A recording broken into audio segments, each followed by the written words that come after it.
ಎಲ್ಲರಿಗೂ good afternoon. ನನ್ನ ಹೆಸರು ಸೃಷ್ಟಿ. ನಾನು 10ನೇ ತರಗತಿಯಲ್ಲಿ ಓದುತ್ತಿದ್ದೇನೆ. ನಾನು ಗಣಿತ ವಿಷಯದ ಚಟುವಟಿಕೆ 1 ಅಧ್ಯಯನ 5 ಸಮಾಂತರ ಶ್ರೇಣಿಗಳು ಪಾಠದಲ್ಲಿ ಒಂದು ಚಟುವಟಿಕೆಯನ್ನು ಮಾಡುತ್ತೇನೆ. 1 ರಿಂದ 100ರವರೆಗಿನ ಧನಾತ್ಮಕ ಪೂರ್ಣಾಂಕಗಳ ಮೊತ್ತ ಕಂಡುಹಿಡಿಯುವುದು. ಒಬ್ಬ ವಿದ್ಯಾರ್ಥಿ ಗಾಸ್ ಎಂಬ ಒಬ್ಬ ವಿದ್ಯಾರ್ಥಿ ಇದ್ದನು. ಅವನು ಬಹಳ ತರಲೆ ಮಾಡ್ತಿದ್ದನು. ಅದಕ್ಕೆ ಅವರ ಶಿಕ್ಷಕರು ಅವನಿಗೆ ಒಂದು ಲೆಕ್ಕವನ್ನು ಕೊಡುತ್ತಾರೆ. 1 ರಿಂದ 100ರವರೆಗಿನ ಧನಾತ್ಮಕ ಪೂರ್ಣಾಂಕಗಳ ಮೊತ್ತವನ್ನು ಕಂಡುಹಿಡಿಯುವುದು. 1 ರಿಂದ 100ರವರೆಗಿನ ಧನಾತ್ಮಕ ಪೂರ್ಣಾಂಕಗಳ ಮೊತ್ತ ಕಂಡುಹಿಡಿಯಲು ಹೇಳಲಾಗಿತ್ತು. ಕೂಡಲೇ ಆ ಮೊತ್ತ 5500 ಎಂದು ಉತ್ತರಿಸಿದ. ಇನ್ನೊಂದ್ಸಲ ಹೇಳ್ತೀನಿ. ಗಾಸ್ನ ಶಿಕ್ಷಕರು ಅವನಿಗೆ 1 ರಿಂದ 100ರವರೆಗಿನ ಧನಾತ್ಮಕ ಪೂರ್ಣಾಂಕಗಳ ಮೊತ್ತ ಕಂಡುಹಿಡಿಯಲು ಹೇಳುತ್ತಾರೆ. ಕೂಡಲೇ ಆ ಮೊತ್ತ 5050 ಎಂದು ಉತ್ತರಿಸಿದ. ಹೆಂಗ್ ಉತ್ತರಿಸಿದ ಅಂತ ನಿಮಗೆ ಗೊತ್ತಾ? ಇಲ್ಲ. ಹೆಂಗಂತ ಹೇಳ್ತೀನಿ ನಾನು ಇವಾಗ. ಏನು ಮಾಡಲಾಗಿದೆ ಎಂದು ನೀವು ಊಹೆ ಮಾಡಬಹುದೇ? 5 = 1 + 2. ಸಾರಿ, ಅದು 5 ಅಲ್ಲ. S = 1 + 2 + 3 + ಇತ್ಯಾದಿ + 99 + 100.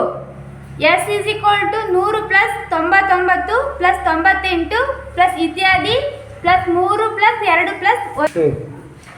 S = 1 + 2 + 3 + ಇತ್ಯಾದಿ + 99 + 100.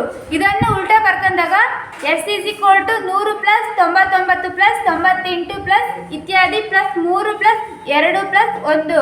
ಇವೆರಡು ಕೂಡಿದಾಗ 2 S = 100 + 1 + 99 + 2 + ಇತ್ಯಾದಿ + 3 + 98 + 2 + 99 + 1 + 100. Therefore, S = 100 × 101. ಇದನ್ನು 2 ರಿಂದ ಭಾಗಿಸಿದಾಗ = 5050. ಅಂದರೆ ಮೊತ್ತವು = 5050. ಇದನ್ನ ಇನ್ನೊಂದ್ಸಲ ಹೇಳ್ತೀನಿ. 1 ರಿಂದ 100ರವರೆಗಿನ ಧನಾತ್ಮಕ ಪೂರ್ಣಾಂಕಗಳ ಮೊತ್ತ ಕಂಡುಹಿಡಿಯಲು ಹೇಳಲಾಗಿತ್ತು. ಕೂಡಲೇ ಆ ಮೊತ್ತ 5050 ಎಂದು ಉತ್ತರಿಸಿದ. ಏನು ಮಾಡಲಾಗಿದೆ ಎಂದು ನೀವು ಊಹಿಸಬಹುದೇ? S = 1 + 2 + 3 + ಅಂಡ್ ಸ್ವಾಹ + 99 + 100. ಇದನ್ನು ಉಲ್ಟಾ ಬರೆದಾಗ S = 100 + 99 + 98 + ಅಂಡ್ ಸ್ವಾಹ + 3 + 2 + 1.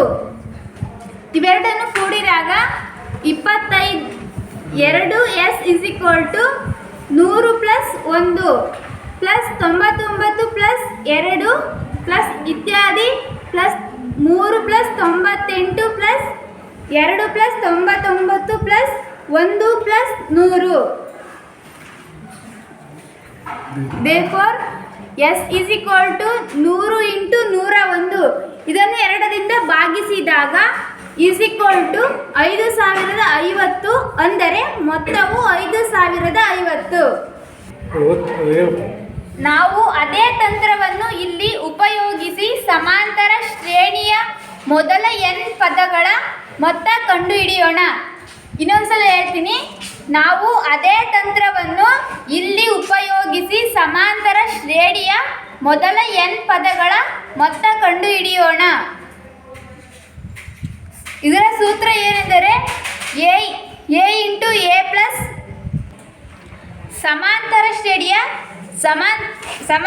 ಶ್ರೇಣಿಯ ಮೊದಲ ರೂಪ A × A+, D × A+, 2D and ಸ್ವಾಹ. ಇನ್ನೊಂದ್ಸಲ ಹೇಳ್ತೀನಿ. ಸಮಾಂತರ ಶ್ರೇಣಿಯ ಸಾಮಾನ್ಯ ರೂಪ A, A, A, D, A+, 2D plus and ಸಮಾಂತರ ಶ್ರೇಣಿಯ ಎನ್ನೇ ಪದ A plus of n minus 1D. ಸಮಾಂತರ ಶ್ರೇಣಿಯ ಮೊದಲ ಎನ್ ಪದಗಳ ಮೊತ್ತ ಎಸ್ ಆಗಿರಲಿ. ನಮಗೆ s is equal to a plus of a plus d plus a plus 2D plus and so on a plus of n minus 1D ಇದು 1 into D. ಇದು ಸಮೀಕರಣ 1. ಪದಗಳನ್ನು ವಿರುದ್ಧ ದಿಕ್ಕಿನಿಂದ ತಿರುಗಿಸಿ ಬರೆದಾಗ ನಮಗೆ s is equal to a plus of n minus 1D into plus a plus of n minus 2D plus and so on plus a plus d plus a. ಇದು ಸಮೀಕರಣ 2. 2s is equal to 2a plus of n minus 1 d plus 2a plus of n minus 1 d into d plus and swaha plus a 2a plus of n minus 1 d into plus 2a plus n minus 1 d into D. ಇಷ್ಟು ನಾನು ಹೇಳಿದ್ದೀನಿ. ಮುಂದೆನೇ ನಮ್ಮ ಗೆಳತಿ ಆಗಿರ್ತಕ್ಕಂಥ ಗಗನ್ ಅವರು ಹೇಳ್ತಾರೆ. ಎಲ್ಲರಿಗೂ ಗುಡ್ ಆಫ್ಟರ್ನೂನ್. ನನ್ನ ಹೆಸರು ಗಗನ. ನಾನು 10ನೇ ತರಗತಿಯಲ್ಲಿ ಓದುತ್ತಿದ್ದೇನೆ. ಇವತ್ತಿನ ದಿನ ನಾವು ಗಣಿತ ಅಧ್ಯಾಯವನ್ನು ಮಾಡುತ್ತಿದ್ದೇವೆ. ಅಧ್ಯಾಯ 5 ಸಮಾಂತರ ಶ್ರೇಣಿಗಳು. ಅದರಲ್ಲಿ ಚಟುವಟಿಕೆ 1 ನೋಡಿದಾಗ 1ರಿಂದ 100ರವರೆಗಿನ ಧನಾತ್ಮಕ ಪೂರ್ಣಾಂಕಗಳ ಮೊತ್ತ ಕಂಡುಹಿಡಿಯುವುದು. ಇಷ್ಟು ಹೊತ್ತು ನನ್ನ ಗೆಳತಿ ಇದನ್ನೆಲ್ಲ ನಿಮಗೆ ತಿಳಿಸಿಕೊಟ್ಟಿದ್ದಾಳೆ. ಇಲ್ಲಿಂದ ಮತ್ತೆ ನಾನು ಇದನ್ನು ರಿಪೀಟ್ ಮಾಡುತ್ತೇನೆ. 2s is equal to 2a plus n minus 1d plus 2a plus n minus 1d plus and so on plus 2a plus n minus 1d plus 2a plus n minus 1d. ನಾವು ಇದನ್ನು ಈ ರೀತಿಯಲ್ಲಿ ಹೇಳಬಹುದು. 2s ಇದನ್ನು ಸರಳಗೊಳಿಸಿದಾಗ 2s is equal to n 2a plus into n minus 1d. ಇಲ್ಲಿ ಇದನ್ನು ಇನ್ನೊಂದು ಹೇಳ್ತೇನೆ. 2s is equal to n into a plus 2a plus of n minus 1 into d. ಇಲ್ಲಿ n ಪದಗಳಿರುವ ಕಾರಣ ಅಥವಾ s is equal to n upon 2 into a plus 2a plus into of n minus 1 into d. ಆದ್ದರಿಂದ ಸಮಾಂತರ ಶ್ರೇಣಿಯ n ಪದಗಳ ಹೊರಗಿನ ಮೊತ್ತವು ನೋಡೋದಾದರೆ s is equal to n upon 2 into 2a plus of n minus 1 into d. ನಾವು ಇದನ್ನು ಹೀಗೂ ಬರೆಯಬಹುದು. s is equal to n of n upon 2 into a plus on of n minus 1 into d. ಅಂದರೆ s is equal to n upon 2 into a plus an. ಈಗ ಸಮಾಂತರ ಶ್ರೇಣಿಯಲ್ಲಿ n ಪದಗಳಿದ್ದರೆ an is equal to l ಕೊನೆಯ ಪದ ಆಗಿರುತ್ತದೆ. s is equal to n upon 2 into al ಆಗಿರುತ್ತದೆ. a plus l ಆಗಿರುತ್ತದೆ ಎಂದು ನಾವು ಗಮನಿಸಬಹುದು. ಸಾಮಾನ್ಯ ವ್ಯತ್ಯಾಸ ಕೊಡದೆ ಮೊದಲ ಪದ ಮತ್ತು ಕೊನೆಯ ಪದಗಳನ್ನು ಕೊಟ್ಟಾಗ ಈ ರೀತಿ ಸೂತ್ರವನ್ನು ಉಪಯೋಗಿಸಬಹುದು. ಇದನ್ನು ಇಲ್ಲಿ ಮತ್ತೊಂದು ಸಲ ರಿಪೀಟ್ ಮಾಡೋಣ. s is equal to n upon 2 into 2a plus of on n minus 1 into d. ಆದ್ದರಿಂದ ಸಮಾಂತರ ಶ್ರೇಣಿಯಲ್ಲಿ n ಪದಗಳವರೆಗಿನ ಮೊತ್ತವು ಮತ್ತೊಂದು ಸಲ ನೋಡೋದಾದರೆ s is equal to n/2 into ಎರಡು a plus of n minus 1 into d. ನಾವು ಇದನ್ನು ಹೀಗೂ ಬರೆಯಬಹುದು. S is equal to n/2 into a plus of n minus 1 into d. ಅಂದರೆ s is equal to n/2 into a plus an. ಈಗ ಸಮಾಂತರ ಶ್ರೇಣಿಯಲ್ಲಿ n ಪದಗಳಿದ್ದರೆ an is equal to l ಕೊನೆಯ ಪದ ಆಗಿರುತ್ತದೆ. S is equal to n/2 into a plus l ಎಂದು ನಾವು ಗಮನಿಸಬಹುದು. ಸಾಮಾನ್ಯ ವ್ಯತ್ಯಾಸ ಕೊಡದೆ ಮೊದಲ ಪದ ಮತ್ತು ಕೊನೆಯ ಪದಗಳನ್ನು ಕೊಟ್ಟಾಗ ಈ ರೀತಿ ಸೂತ್ರವನ್ನು ಬರೆಯಬಹುದು. ಈಗ ನಾನು 1ರಿಂದ 100ರವರೆಗಿನ ಧನಾತ್ಮಕ ಪೂರ್ಣಾಂಕಗಳ ಮೊತ್ತವನ್ನು ಕಂಡುಹಿಡಿಯುವುದು ಹೇಗೆ ಅಂತ ನಾನು ಹೇಳಿಕೊಟ್ಟಿದ್ದೇನೆ. ಇದರ ಮೇಲೆ ಒಂದು ಉದಾಹರಣೆಯನ್ನು ನನ್ನ ಗೆಳತಿಯಾದಂತಹ ರೇಖಾ ಇವರು ಮಾಡುತ್ತಾರೆ. ಧನ್ಯವಾದಗಳು.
ಎಲ್ಲರಿಗೂ ಬೆಳಗಿನ ವಂದನೆಗಳು.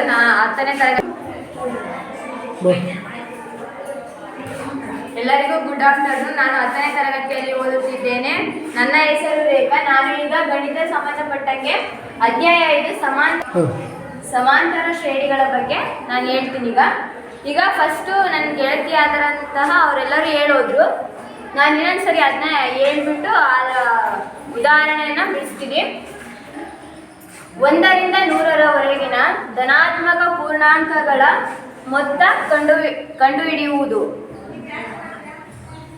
ಶಕೀಲಾ ತನ್ನ ಮಗಳು 1 ವರ್ಷ ಇರುವಾಗ ಅವಳ ಹಣದ ಪೆಟ್ಟಿಗೆಗೆ ರೂ. 100 ಹಾಕಿದಳು ಮತ್ತು ಪ್ರತಿ ವರ್ಷ ಈ ಹಣವನ್ನು ರೂ. 50ರಂತೆ ಹೆಚ್ಚಿಸುತ್ತಾ ಹೋದಳು. ಹಣದ ಪೆಟ್ಟಿಗೆಯಲ್ಲಿ 1ನೇ, 2ನೇ, 3ನೇ, 4ನೇ ಹೀಗೆ ಹುಟ್ಟುಹಬ್ಬದ ಸಂದರ್ಭಗಳಲ್ಲಿ ಮೊತ್ತವು ಕ್ರಮವಾಗಿ 100, 150, 200, 250 ಹೀಗೆ ಆಗಿರುತ್ತದೆ. 21ನೇ ಹುಟ್ಟುಹಬ್ಬಕ್ಕೆ ಸಂಗ್ರಹವಾದ ಹಣ. ಈಗ ನೋಡೋಣ ನಾವೆಲ್ಲರೂ ಹುಟ್ಟುಹಬ್ಬಕ್ಕೆ ಎಷ್ಟು ಹಣ ಸಂಗ್ರಹ ಆಯಿತು ಅಂತ. Sn is equal to n/2 of 2a plus of n minus 1 into d. S21 is equal to 21/2 of 2 into 100 plus of 21 minus 1 into Sn is equal to n/2 of 2a plus of n minus 1 into d. ಇದಕ್ಕೆ ಈಗ ನಾವು ಸೂತ್ರ ಬಿಡಿಸೋಣ. a is equal to 100, d is equal to a2 minus 2 a1 ಅಂದರೆ ನಾವು ಈಗ 100 ತಗೊಂಡ್ವಲ್ಲ, ಅದ್ರ ಹಿಂದಿನ ಪದವನ್ನು ತಗೋಬೇಕು. ಇಸ್ ಈಕ್ವಲ್ ಟು 150 ತಗೊಂಡ್ಮೇಲೆ ಅದ್ರ ಮುಂದಿನ ಪದ 100. 150ರಲ್ಲಿ 100 ಕಳೆದ್ರೆ is equal to 50. n is equal to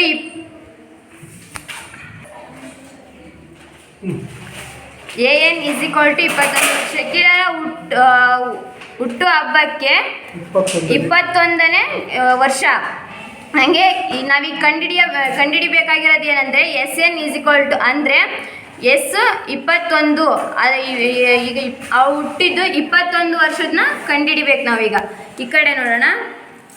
S 21 = 21/2 of 2 × 100 plus of 21 minus 1 × 50 ಹಾಗೆ =21/2 ಆಫ್ 200 ಪ್ಲಸ್ ಆಫ್ 20 × 50. ಈಗ ಇಲ್ಲಿ 20 × 50 ಗುಣಿಸ್ಬೇಕು. 20 × 50 ಇದನ್ನ 1000 ಬಂತು. ಈಗ =21/2 ಆಫ್ 200 ಪ್ಲಸ್ 1000 =21. ಈಗ ಇವೆರಡನ್ನು ಕೂಡಬೇಕು. 21/2 ಇಂಟು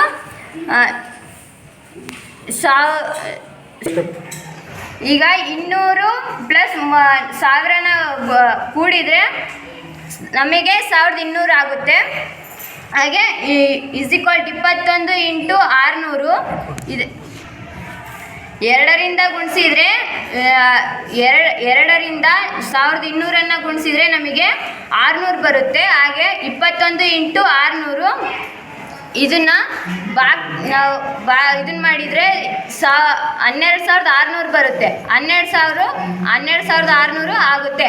ಆದ್ದರಿಂದ ಅವಳ 21ನೇ ಹುಟ್ಟು ಹಬ್ಬಕ್ಕೆ ಸಂಗ್ರಹವಾದ ಹಣ ರು 12600 ಆಗುತ್ತೆ. ಈಗ ಇನ್ನೊಂದ್ಸರಿ ಎಕ್ಸ್ಪ್ಲೇನ್ ಮಾಡ್ತೀನಿ. SN = n/2 of 2a plus of n minus 1 × d. ಇದನ್ನ ಈಗ ಈ ಕಡೆ ಇದನ್ನು ಮಾಡ್ಕೊಳ್ಳೋಣ. A × 100 b = a2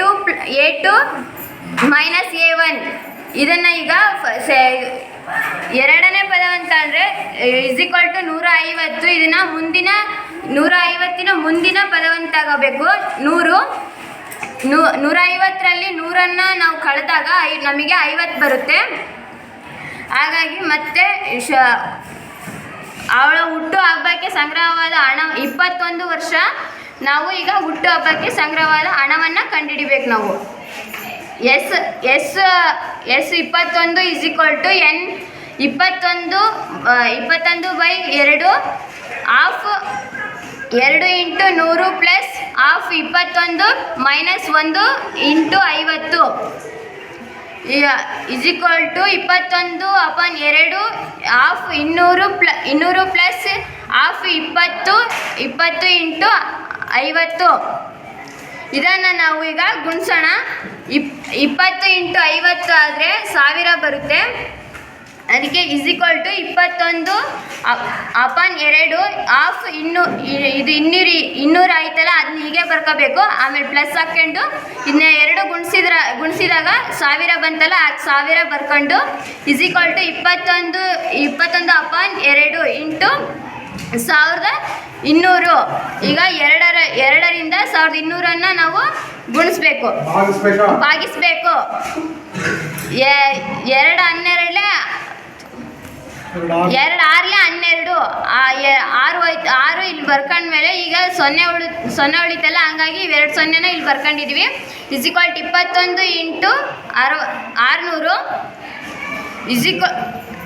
600 ಇದನ್ನೆಲ್ಲ ನಾವು ಗುಣಿಸಿದಾಗ 12600 ಬರುತ್ತೆ. ಆದ್ದರಿಂದ ಅವಳು 21ನೇ ಹುಟ್ಟು ಹಬ್ಬಕ್ಕೆ ಸಂಗ್ರಹವಾದ ಹಣ ರು 12600. ಈಗ ನಾವು ಚಟುವಟಿಕೆ ಮಾಡಿದ್ವಲ್ಲ, ಅದರಿಂದ ಈ ಥರನೂ ಸೂತ್ರ ಬಿಡಿಸ್ಬೋದು. 1ರಿಂದ 100ರವರೆಗಿನ ಧನಾತ್ಮಕ ಪೂರ್ಣಾಂಕಗಳು ಮತ್ತು ಕಂಡುಹಿಡಿಯಿರಿ. 1ರಿಂದ 100ರವರೆಗಿನ ಧನಾತ್ಮಕ ಪೂರ್ಣಾಂಕಗಳು 1 2 3 4 100ರವರೆಗೆ, ಹೀಗೆ 100ರವರೆಗೆ ನಾವು ಮಾಡ್ಬೋದು. SN = n/2 of 2a plus of n minus 1 × d. ಈಗ ಈ ಕಡೆ ಬರ್ಕೊಳ್ಳೋಣ. a = 1, d = a2 minus A1 ಹೀಗೆ ನಾ ಆಗಲಿ ಹೇಳಿದ್ವಲ್ಲ ಇದರಲ್ಲಿ ಅದೇ ಥರ ಈಗ ಎರಡನೇ ಪದವನ್ನು ನಾವಿಲ್ಲಿ 2 ಅಂತ ಬರ್ಕೊಂಡು ಎರಡನೇ ಮುಂದಿನ ಪದನ 1 ಅಂತ ಬರ್ಕೊಂಬಿಟ್ಟು 2ರಿಂದ 1 ನಾವು ಕಳಿಬೇಕು. ಈಗ 1 ಬಂತು ನಮಗೆ. ಹಾಗೆ ನಾವೀಗ ಕಂಡುಹಿಡಿಬೇಕಾಗಿರುವ ಧನಾತ್ಮಕ ಪೂರ್ಣಾಂಕ ಅಂದರೆ 100 ನಾವು 100 ಇತ್ತಿಲ್ಲಿ SN ಈಸ್ ಈಕ್ವಲ್ ಟು ಅಂದರೆ ಎಸ್ 100 ನಾವು ಕಂಡುಹಿಡಿಬೇಕು. S100 ಈಸ್ ಈಕ್ವಲ್ ಟು 100/2 2 1 2 2 5 10 0ಗೆ 0 50 ಆಯಿತು. ಆಫ್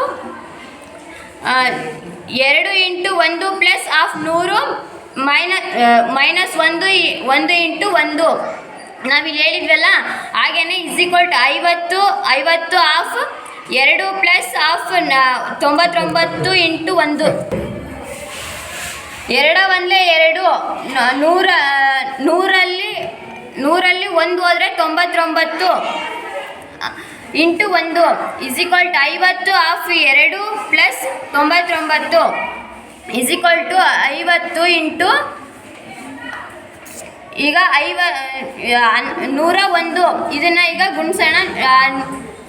101 ಇಂಟು 91ಕ್ಕೆ 2 ಹಾಕಿ 2 ನಾವು ಕೂಡಿದರೆ 101 ಬಂತು. ಈಗ ಇದನ್ನ ಗುಣಿಸೋಣ. 101 ಇಂಟು 50 ಇದನ್ನು ಗುಣಿಸಿದರೆ ನಮಗೆ 5,050 ರೂಪಾಯಿ 50 ಬರುತ್ತೆ.